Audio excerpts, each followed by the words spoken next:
और बाकी तो देखें जो हसानुल्लाह नियाज़ी साहब है वो एक वर्दी को उठाए हुए थे। अब उन पे मैंने सुना उन पे इल्ज़ाम ये लगा कि वो अंदर गए थे और वहाँ से वर्दी उठा के लाए। अब हफीजुल्लाह नियाज़ी साहब का कहना यह है कि वो अगर वीडियो जो है वो वर्दी किसी से पीछे से उनको पकड़ाई, उन्होंने उसको उठा दी, तो उठा दी मतलब गलत हुआ, नहीं होना चाहिए। तब वर्दी जो है उसकी तौकीर होनी चाहिए। लेकिन अब ये भी तो है ना, अगर आप इसके लिए 10 साल कैद की सज़ा देंगे तो ये भी तो फिर मामला को समझ में नहीं आता। यानी सर वर्दी की हुर्मत इज्जत दूसरे पर भी लाजिम है, हर शख्स और वर्दी पहनने वाले पर भी। वर्दी पहनने वाला भी उसको भी चाहिए कि अपनी वर्दी का एहतराम करे, उस कानून और कायदे के मुताबिक काम करे।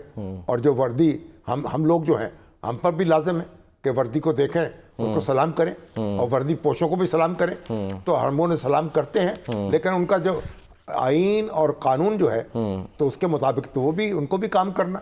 आज देखिए ना, आप ये अदालत में आज भी समाअत जारी रही सुप्रीम कोर्ट। जी हाँ सर, सिविलियन के लिए जो वो मिलिट्री कोर्ट्स हैं। हाँ। अब वो बार बार सवाल ये आ रहा है कि जो सिविलियंस हैं वो जब हमला करेंगे GHQ पे जाके, तो क्या उनका जो मुकदमा है फिर वहाँ से फौजी अदालतें सुनेंगी? यानी इंतजामिया का हिस्सा है ना वो। अब सवाल ये है कि अगर वो सिविल अदालतें सुनेगी तो फिर फैसला भी करना चाहिए जल्द उनको। अच्छा, अगर आप ये करें कि जो सिविल अदालतों में मुकदमात चले, जो हालात इस वक्त हैं, और तो लोग तो फिर GHQ पे रोज का मशगला बन जाएगा। चलो मजारा कर लीजिए, चलो कोई खिड़की तोड़ दीजिए, तो फिर तो क्योंकि लोग पकड़े जाएंगे तो सिविल अदालत में, और वहाँ फैसला ही नहीं होगा।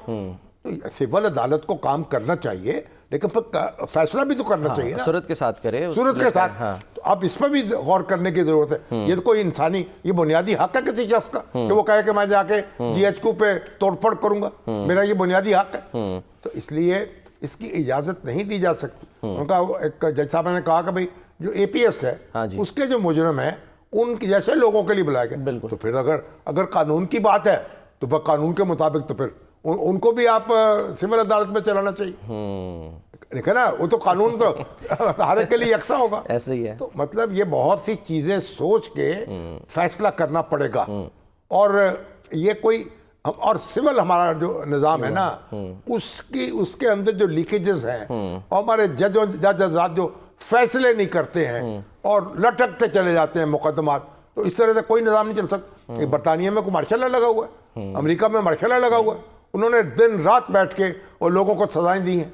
उन लोग जिन्होंने वायलेशन किए, और जिन्होंने आग लगाई है, जिन्होंने फसादात किए हैं, अब लोग कोई 10 साल कैद भुगत रहा है, कोई 5 साल भुगत रहा है, कोई 2 साल भुगत रहा है। तो हमारा जो सिविल स्ट्रक्चर है, असल में मसला ही ये है कि वो कितने उसको दहशत गर्दों को सजाएं हुई हैं वहां से।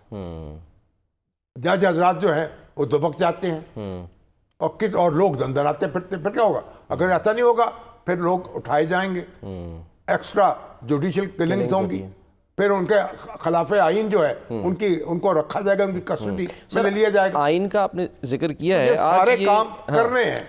अभी हम देखिए बांग्लादेश को बांग्लादेश में क्या रो रहे हैं? आज हम बांग्लादेश के साथ उससे हासिल करें ना हम अपने। अच्छा, कि हमने वहाँ क्या किया, हमारा हिस्सा क्या था और उनका हिस्सा क्या था, वो अपना सोचे, हमें अपना सोचे। सही। और आज तो देखें हमारे अदारा नज़रिए पाकिस्तान है, वहाँ हमने कमेटी कायम की है। अच्छा, सैयद मुशाहिद हुसैन साहब की क़यादत में। अच्छा, कि वो बांग्लादेश के साथ ताल्लुकात को बेहतर बनाने के लिए कार्रवाई करें। सही है। हमारे फारूक अल्ताफ साहब है सीनियर वाइस प्रेसिडेंट, वो भी उसका हिस्सा है, रुकने, और दूसरे हमारे दानिश्वर लोग भी। तो बात ये, उनके नौजवान सलमान साहब भी हैं। तो बात असल में ये है, हमने सिफारिश ये है कि भाई इसहाक डार साहब वहाँ जा रहे हैं, अब एक तो वीज़ा फ्री जो है ना वो होना चाहिए। ठीक है।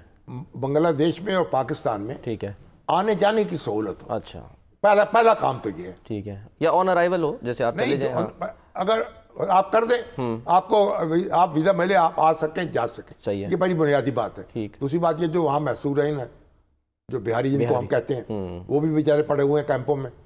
अब जितने भी रह गए हैं उनका भी देखा जाए, उनके भी कोई शहरी हकूक जो है रिस्टोर हो, सही, वो वहीं जिंदगी गुजारें, या पाकिस्तान में आए तो उनको लाया जाए। इसी तरीके से जो तालीम वहाँ हमारे तालिब इल्म हैं वहाँ से आते, उन तालिब इल्मों को पाकिस्तानी तालिब इल्मों की तरह ट्रीट किया जाए, उन्हें फॉरेनर्स न समझा जाए, ताकि डॉलरों में फीसें उनसे ना ली जाए। सही। तो बहुत से फिर ये कि कल्चरल हमने सोचा फैसला किया कि आज भी जो हॉल है हमारी ऐवान कायदे आज़म का बहुत बड़ा हॉल, उसका नाम ढाका हॉल रखा जाए। अच्छा। हाँ जी। तो वहाँ फिर जो मशरक़ी पाकिस्तान के रहनुमा हैं, तहरीक पाकिस्तान के मौलवी फजलुल हक हैं, और आपके हुसैन शहीद सोहरवर्दी हैं, ख्वाजा नाज़मुद्दीन हैं, मौलवी तमीज़ुद्दीन हैं, इन सब जो है इनकी तस्वीरें लगाई जाएंगी वहाँ। मोहम्मद अली बोगरा है।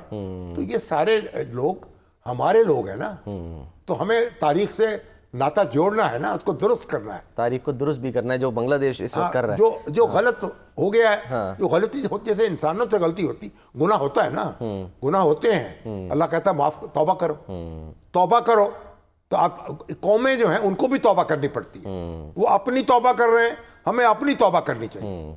और फिर हमें आप देखना चाहिए आज हम अपने मामलात को तय करें, हमारी तौबा का ये भी तकाजा है। अच्छा। यहाँ आपस में लड़ाई झगड़े जो हैं वो कब तक हम जारी रखेंगे? हम कोई अनोखा मुल्क है दुनिया का, कि कोई एक जेल में, कोई दूसरा जेल में, कोई तीसरा जेल में। हम नॉर्मल करें, मामूलात को चलने दें, पाकिस्तान को आगे बढ़ने दें। एग्जैक्टली। इसके बगैर काम इसी से